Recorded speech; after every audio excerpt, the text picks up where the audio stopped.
नमस्कार जी, स्वागत सत्कार अभिनंदन राम राम जय श्री कृष्णा राधे राधे। कैसे हैं? बढ़िया स्वस्थ मस्त तंदुरुस्त। आ जाइए।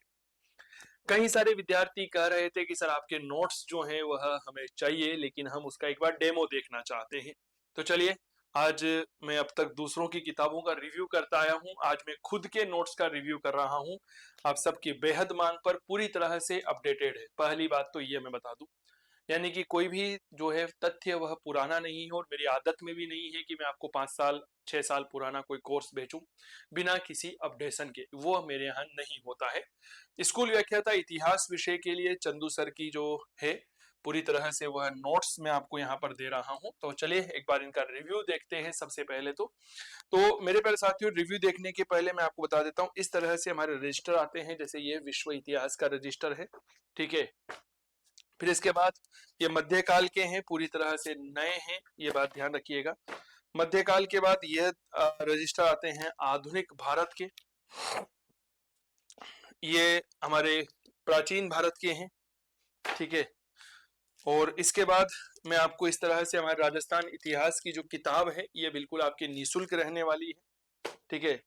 हो गया ना, मध्य हो गया, प्राचीन हो गया, आधुनिक हो गया, विश्व इतिहास हो गया। और साथ में आपको मिलने वाला है हमारा जो मूल्यांकन टेस्ट सीरीज चल रही है। मूल्यांकन test series basically Chandu sir की क्लास मोबाइल एप्लीकेशन को जब आप डाउनलोड करते हैं तो वहां पर 10 टेस्ट पेपर की एक शानदार टेस्ट सीरीज है। इस 10 टेस्ट पेपर में आपको पीडीएफ में प्रिंटेबल टेस्ट पेपर आपको मिलते हैं, उनके आप प्रिंट आउट लेकर के बहुत अच्छे से उनका अध्ययन कर करके उनको एग्जामिनेशन हॉल में जैसे आप पेपर देते हैं उस तरह से 3 घंटे में पेपर आप दे सकते हैं। इस तरह से शानदार पेपर है, ठीक है। यहाँ पर आपको नजर आ रहा होगा हॉलमार्क लगा हुआ है पेपर में, आप देखिएगा तो सील बंद पेपर आता है, इस तरह से सील लगी हुई है। पूरे पेपर में 150 प्रश्न आते हैं, और जब आप इस पेपर को ओपन करते हैं, ठीक है, तो आपको इसी में मिलती है ओएमआर सीट। ये रही हमारी ओएमआर सीट, ठीक है। ये देखिए इस तरह से 150 ऑप्शन की 150 गोले आप इसमें भर सकते हैं। तो 3 घंटे में शानदार, और सबसे महत्वपूर्ण पूरी तरह से नए पाठ्यक्रम पर आधारित है यह टेस्ट सीरीज, पूरी तरह से नए पाठ्यक्रम पर आधारित है। तो यह टेस्ट सीरीज का एक पेपर जो है वह आपको निःशुल्क मिलता है। इस टेस्ट पेपर को आप बाकी फिर इसकी डिटेल आंसर की हर प्रश्न की व्याख्यात्मक व्याख्या यहाँ पर की गई है। इस तरह से एक विस्तृत आंसर की आपको यहाँ पर मिलती है। 150 के 150 जो प्रश्न हैं उनकी व्याख्यात्मक उत्तरमाला आपको मिलती है। तो ये सब पैकेज में आपके रहने वाला है। अब इनका एक बार रिव्यू देखते हैं कि सर ये किस तरह से है, ठीक है। चलिए देखिएगा। देखिए जब हम नोट्स को ओपन करते हैं तो इस तरह से शानदार इतिहास विषय के नोट्स जो हैं वो यहाँ पर ओपन हो जाते हैं, ठीक है। देखिएगा, बहुत अच्छे से समझिएगा। ये पीडीएफ या कोरियर के लिए अगर आप मंगवाना चाहते हैं तो आप आज ही इस नंबर पे संपर्क कर लीजिए 8802060952, ठीक है। चलिए, इस तरह से इतिहास के नोट्स कैसे मंगवाए जाए तो उसकी पूरी प्रक्रिया आपके हैं। इसको ये देखिए, जैसे इतिहास का परिचय है, इस तरह से आपके नोट्स आते हैं। क्या परिचय है, आप देखिए कितने खूबसूरती के साथ में लिखे गए हैं, चूंकि यह मेरे खुद के द्वारा बनाए गए हैं, किसी कैलियोग्राफर के द्वारा नहीं बनाए गए हैं, तो गलतियां होने का चांस जो है वह नगण्य होता है, ठीक है। चलिए, इस तरह से आप देखिए यहाँ पर इतिहास तो एक पेज में 2 आते हैं। कोई अगर आप कहें ना कि सब बहुत ज्यादा डिटेल में होगा, नहीं भैया, देखो कितना सा है, ये एक पेज है। मैं आपको इसको सबसे छोटा करके दिखा देता हूँ। ये देखिए, ये एक पेज में है ना। अब एक पेज में कितनी सी लाइन लिखी गई है और कितनी खूबसूरती के साथ और कितनी बारीकी के साथ लिखी गई है। इतिहास विषय के हर बिंदु को कवर करते हुए लिखा गया है। मुझे लगता है कि इस एक पेज को पढ़ने में बमुश्किल जो है वह 60 से 65 सेकंड का समय लगेगा, क्योंकि इतिहास की जानकारी आपको है। अगर नए विद्यार्थी भी पढ़ेंगे तो उनको भी कोई बहुत ज्यादा लंबा समय नहीं लगने वाला है, ठीक है। इस तरह से देखिए, हेरोटोडस है तो हेरोटोडस के बारे में पूरी जानकारी, साथ में उसका चित्र मैंने बताया हुआ है, ठीक है। हेरोटोडस ने कौन सी किताब लिखी, क्या क्या जानकारियां हैं, क्या क्या नहीं है, किसने इसे इतिहास का जनक कहा है, रोमन दार्शनिक ने कहा है, इस तरह की जानकारी। इतिहास का काल विभाजन है, जेम्स मील ने किया है, तो जेम्स मील का चित्र आपको दिखेगा, इसकी पुस्तक है। फिर आरसी मजूमदार ने क्या बात कही, कौन सी किताब लिखी है, क्या बात है। इस तरह से पेबुल चॉपर चॉपिंग संस्कृति क्या है, इस तरह से भारत का नक्शा देखिए आप यहाँ पर, सोहन नदी क्या है, वो पूरी जानकारी। ये सैंपल नोट्स है, मैं आपको पहले ही बता दूं, ये आपको हमारे टेलीग्राम पर मिल जाएंगे, एप्लीकेशन पर मिल जाएंगे, सब जगह ये उपलब्ध है, आप इसे आराम से देख सकते हैं। ठीक है, फिर हमने चॉपर कैसे बनता है उसकी एक पूरी प्रक्रिया आपको बताई। ठीक है, कि भाई एक पहाड़ है और पहाड़ के ऊपर जो है वह नदी बह रही है पहाड़ में से, तो पत्थर निकला, पत्थर टूटा, पेबुल बना, गोल पत्थर था, चॉपर एक तरफ धार है और चॉपिंग जिसमें दोनों तरफ धार होती है उसको समझाया।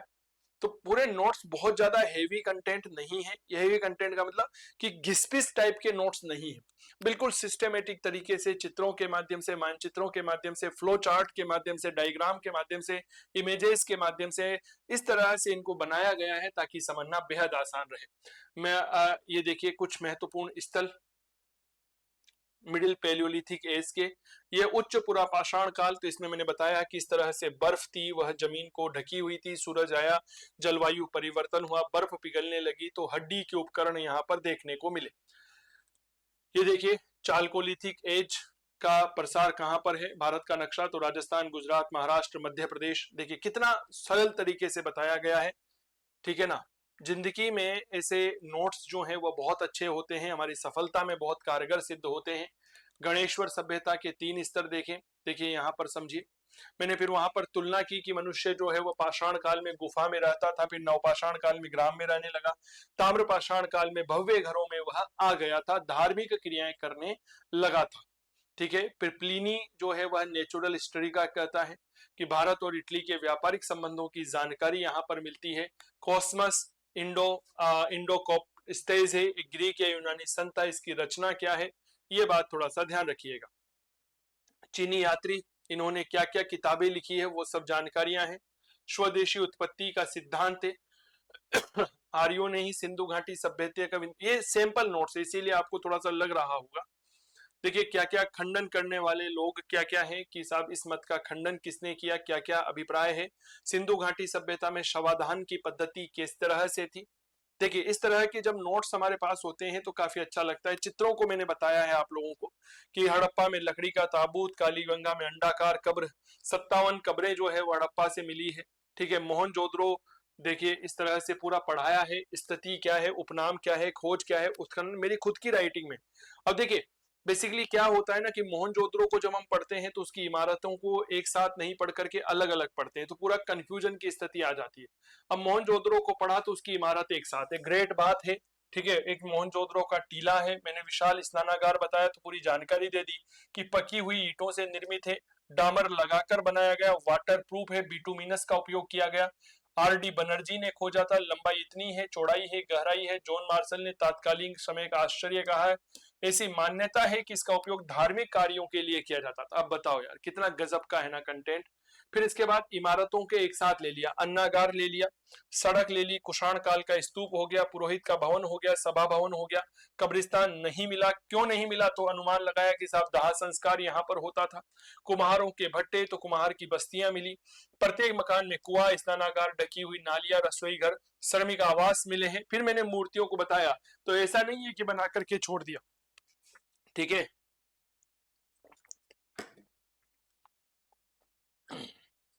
यहाँ पर देखिए मूर्तियों को एक साथ बता दिया। कांसे की नर्तकी है, ठीक है, दाढ़ी युक्त पत्थर की पाषाण प्रतिमा है। ठीक है, वैदिक सभ्यता में आए तो राजनीतिक संस्थाएं कौन कौन सी होती है। अब देखिए इस तरह से तुलनात्मक अध्ययन किया।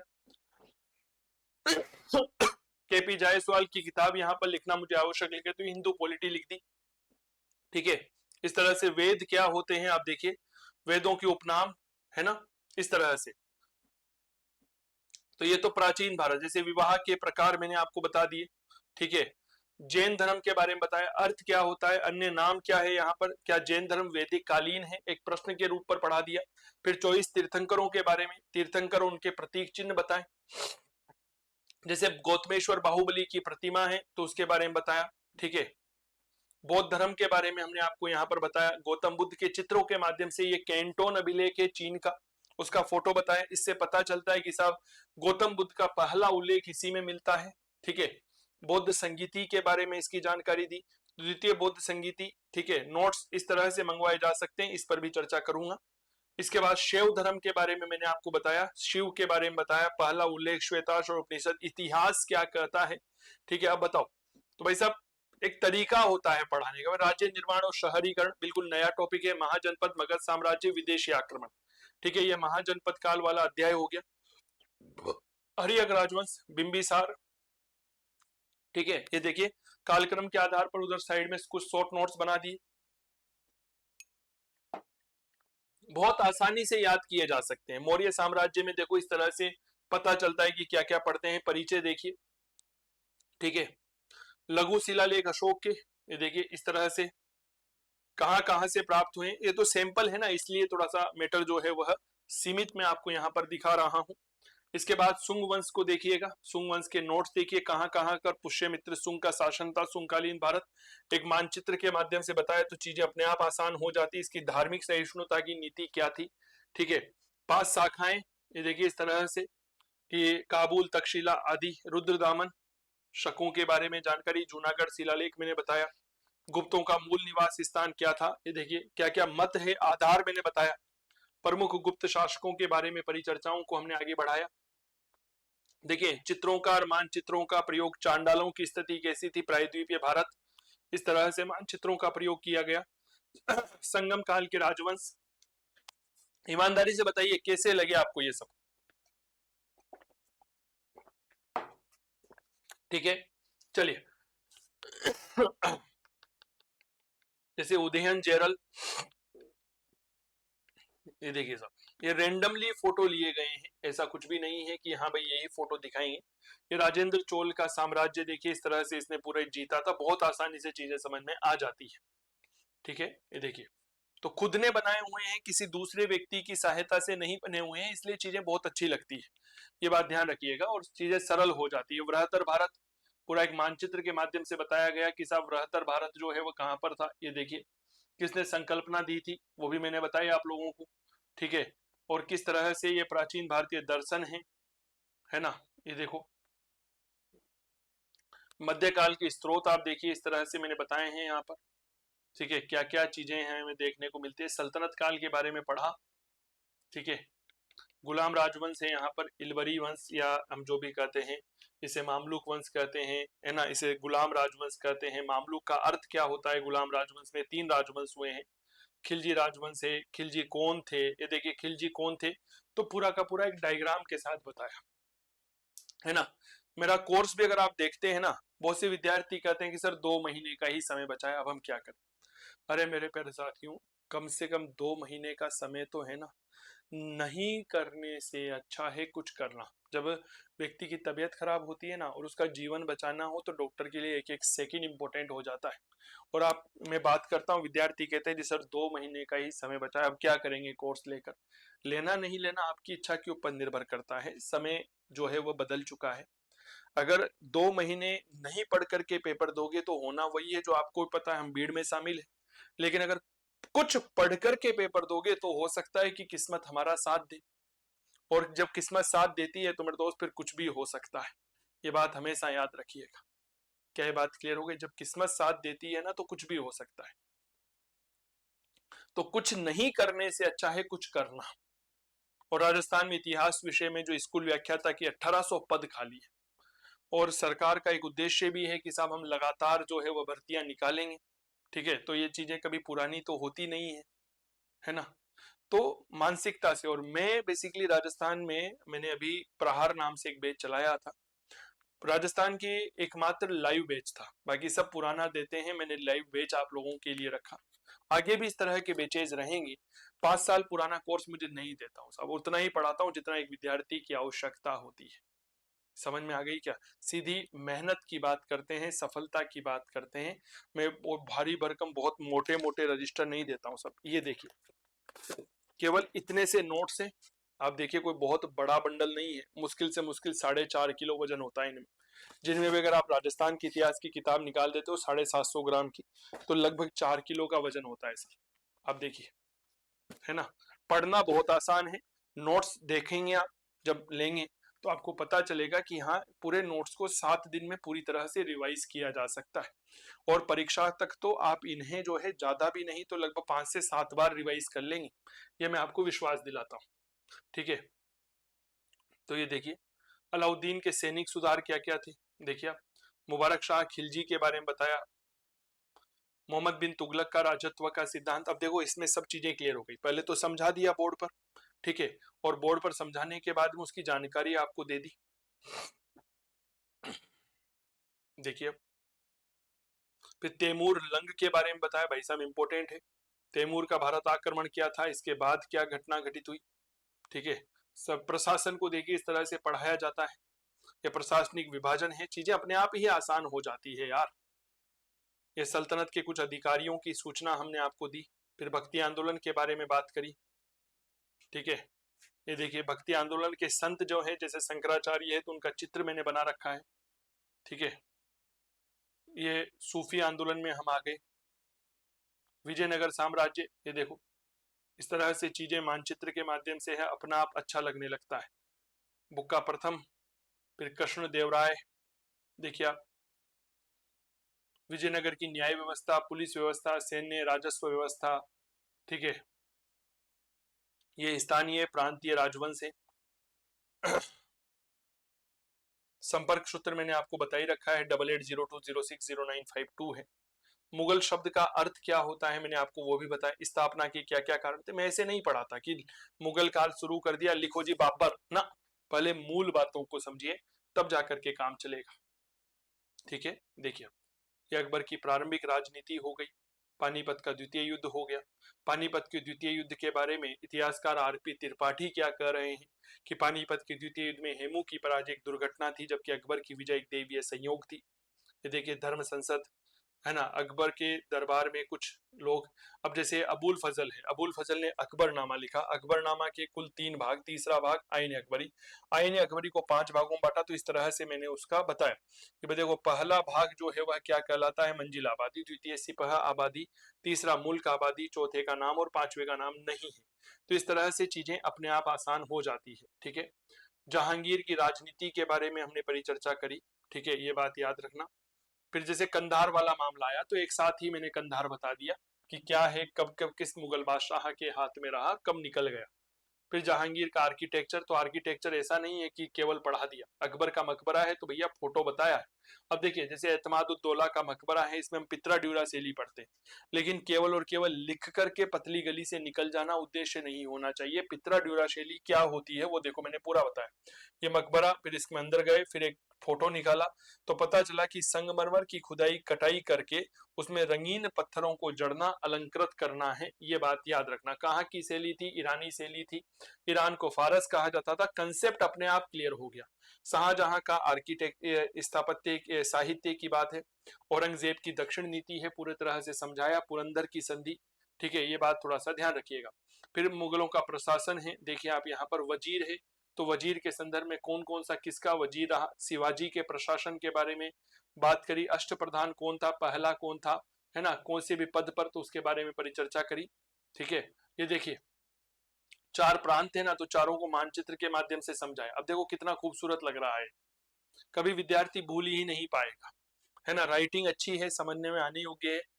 आधुनिक भारत के बारे में बात करी, उतना है नोट्स जितनी आपकी आवश्यकता है, ठीक है ना। आने का सही क्रम क्या है, पुर्तगाली आए, कैसे आए, पूरा एक मानचित्र बनाया, वास्को डिगामा आया था भाई साहब, ठीक है। ये देखिए आप इस तरह से चीजों को बताया गया है। ये देखिए नासिरुद्दीन अवध जो है, मराठे हैं, इनका क्या प्रभाव था, ये सब चीजें पढ़ोगे ना तो अपने आप ही अच्छा लगने लगेगा। अवध के तथ्य, अवध की रिपोर्ट। फिर मैसूर के बारे में बात करी, कहाँ पर था। हैदर अली के बारे में देखो यहाँ पर, ठीक है। ये सिख साम्राज्य, ये संविधानिक विकास, ठीक है। तो ये तीसरा चरण आ गया, संविधान सभा का निर्माण आ गया, कितने सदस्य थे। तो विषय अपने आप ही सरल हो जाता है। ये 1857 की क्रांति आ गई, ठीक है ना। कब किसको मिलाया, ये देखो चित्र इस तरह से। कुंवर सिंह किस तरह से आगे बढ़ते हैं, कहाँ कहाँ पर विद्रोह का नेतृत्व करते हैं। क्रांति की प्रकृति क्या थी, देखिए सिपाही विद्रोह था, है ना, राष्ट्रीय विद्रोह था, स्वतंत्रता संग्राम था, जन आंदोलन था, क्या नहीं था, ठीक है ना। चलिए इसके बाद नील उत्पादन और आर्थिक नीतियां आ गई, इस तरह से चित्रों के माध्यम से है। तो चीजें अपने आप ही अच्छी लगने लगती है। आप देखिए खुद देखिए यहाँ पर, ठीक है ना। सामाजिक धार्मिक सुधार आंदोलन, तो सबसे पहले तो कारण बताया, है ना, कारण बता करके फिर पढ़ाया। ऐसा नहीं है कि डायरेक्ट हो गया शुरू ना, एक एक चीज को। सर सैयद अहमद खान का अलीगढ़ आंदोलन क्या था, इन्होंने क्या बात कही, दिल्ली दरबार लगा किस तरह से लगा, ये देखिए यह क्या था, ये होम रूल आंदोलन किस तरह से चला, कहां पर चला, कौन कौन सदस्य थे, किस तरह से कार्य क्षेत्र किया गया, नेताओं में विवाद हुआ तो क्यों हुआ, लोकप्रियता आई तो क्यों आई। क्या ये बात क्लियर हो गई? चलिए, खिलाफत आंदोलन के बाद कुछ बातें और समझिए यहाँ पर।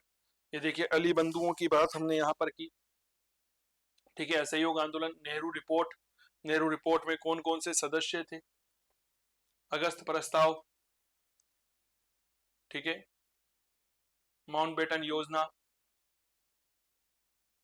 देखिए जवाहरलाल नेहरू की किताबें, इस तरह से चीजें हैं। मैं आपको एक बार विश्व इतिहास के भी नोट, ये पुनर्जागरण, ये आ गया भाई, वर्ल्ड हिस्ट्री, ठीक है ना। किस तरह से शुरू होता है, इस तरह से मानचित्रों के माध्यम से पोप के क्या क्या अधिकार थे धर्म सुधार आंदोलन के अंतर्गत, ठीक है। ये एंग्लिकनवादी विचारधारा इंग्लैंड की है, ठीक है। ये देखिए ये औद्योगिक क्रांति के नोट्स, मान लीजिए हमने रिचर्ड रॉबर्ट्स पढ़ा, इन्होंने बुनाई मशीन बनाई तो किस तरह से कार्य करती है, सिलाई मशीन बनाई तो किस तरह से कार्य करती थी, ठीक है। थॉमस सेवरी ने माइनर्स फ्रेंड बनाया तो ये थॉमस सेवरी था। जॉन विल्किंसन ने लोहे के उपकरण बनाए, आयरन ब्रिज बनाया गया तो ये था जो सेवर्न नदी पर बना था। इस तरह से हेनरी बेसेमर की बेसेमर पद्धति को हमने समझा यहाँ पर, ग्राहम बेल, इस तरह से चित्रों के द्वितीय चरण। ये देखिए यहाँ पर, यह अमेरिका की क्रांति, बेंजामिन फ्रैंकलिन का वह समाचार पत्र। इसके बाद चाय की नीति, चाय की नीति के बाद में बोस्टन बंदरगाह की घटना, ठीक है। आप इनको पोज कर करके बहुत अच्छे से देख सकते हो। तो दिमाग से पहले तो ये फ्रांस की क्रांति का घटनाक्रम, ये देखिए क्या क्या पॉइंट है।